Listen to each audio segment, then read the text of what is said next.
Okay, so let's start off with William the Conqueror, William I. Norman king, took over and beat King Harold in the Battle of Hastings, and he was succeeded by his son, which was William II, known as Rufus or Red. He was killed out in a hunting accident. His brother was along in the hunting. We don't know whether his brother was responsible, but his brother, Henry I, then became king. Now Henry I, his son was supposed to take over from him, but he died in a shipwreck. So he assigned his daughter, Matilda, to be the next heir to the throne. But Matilda was in France when her father died, so her cousin, Stephen, took the throne. And that started a civil war for about most of Stephen's reign, which ended up with a stalemate after Stephen's son died, and an agreement was made where Matilda's son, Henry II, would take the throne. Now, Henry II was a strong enough king to some respects, but he had very big arguments with his sons. All of them fought him at any one point in time. Only two of them actually managed to survive to become king. The first of them was Richard I, known as the Lionheart.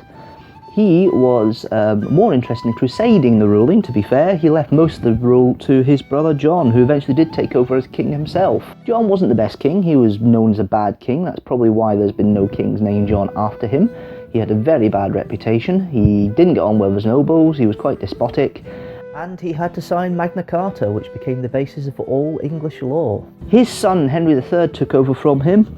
He was a boy king to start with and never really got full control of England. There was always nobles that came in and tried to rub their nose in it and undermined his authority. His son, though, Edward I, was not like that. He was very, very strong. He was Hammer of the Scots, is his nickname. He managed to conquer Wales. He created the title of Prince of Wales, which her son, Edward II, had. Now, Edward II took over. He was a little bit limp. He liked his men quite a bit and was actually quite a weak ruler. He even lost against the Scots at the Battle of Bannockburn against Robert the Bruce. He was so bad that his wife decided to raise a coup and his son Edward III became king. Edward III was full of chivalry and war. He started the 100 Years' War with France, and it's his sons that would change the history of England over the next 100 years or so. His grandson, Richard II, took over from him as his oldest son, Edward the Black Prince, passed away a couple of years before his father did. Richard II was very young and never really recognised that he had to be a good king. He was a bit of a selfish king, and his cousin, Henry Bolingbroke, decided to take over and he became Henry IV. Now, Henry IV didn't really do much after that. He managed to keep the throne together, but he was always fear of losing his crown. His son, Henry V, was no such person like that. He was very good at war, and he won against the French at Agincourt in 1415. When Henry V died, his son Henry VI became king. Now, Henry VI was a baby at the time, and he grew up to be quite a weak king, quite a feeble king, and sometimes quite a mad king. He had a few spells of madness over the years. Well, during those spells of madness, his cousin, Richard, Duke of York, became regent and ruled the country. And then when Henry became better, Richard, Duke of York was booted out. So Richard got fed up with this, started a civil war called the War of the Roses. Richard happened to die in one of those battles. His son Edward IV took the mantle and finally defeated Henry and became king. For about 9 years, Edward was king. His cousin, the Duke of Warwick, was known as Kingmaker and decided that he didn't like the way Edward was ruling, so decided to put Henry VI back on the throne. Didn't last long, about 6 months, and then Henry was disappeared forever, and Edward became king until the end of his reign in 1483. His son, Edward V, was supposed to be king next. His uncle, Richard III, was regent, and Edward, of course, is well known as one of the two princes in the Tower, him and his brother Richard.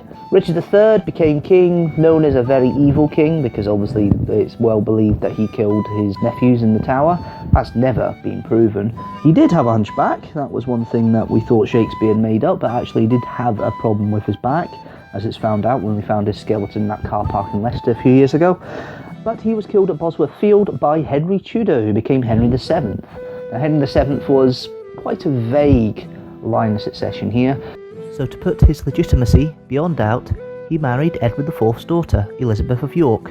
And they had 2 sons. The second oldest, Henry VIII, succeeded as his brother died.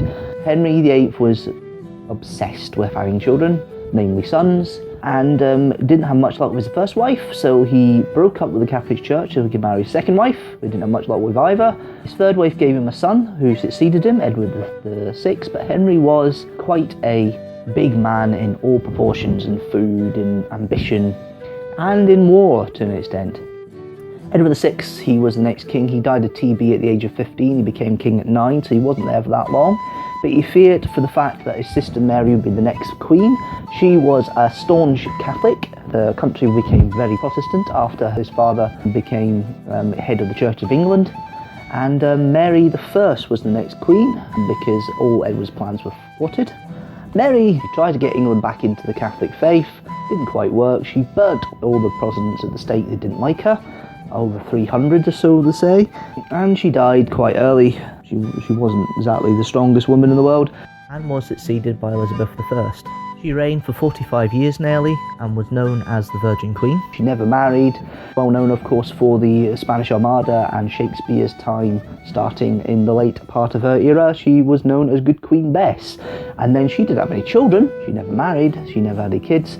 So the throne went to the Scots. It went to James VI of Scotland. And to find out how that happened, you'll need to tune in another time.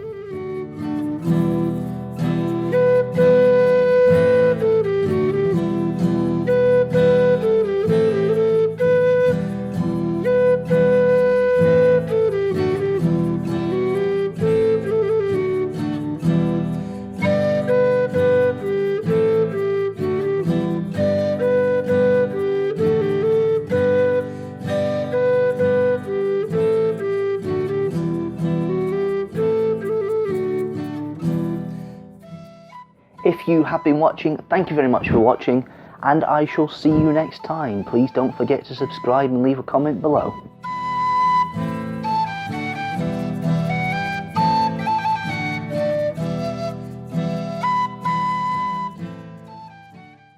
You can go very old and read the Canterbury Ales. This one.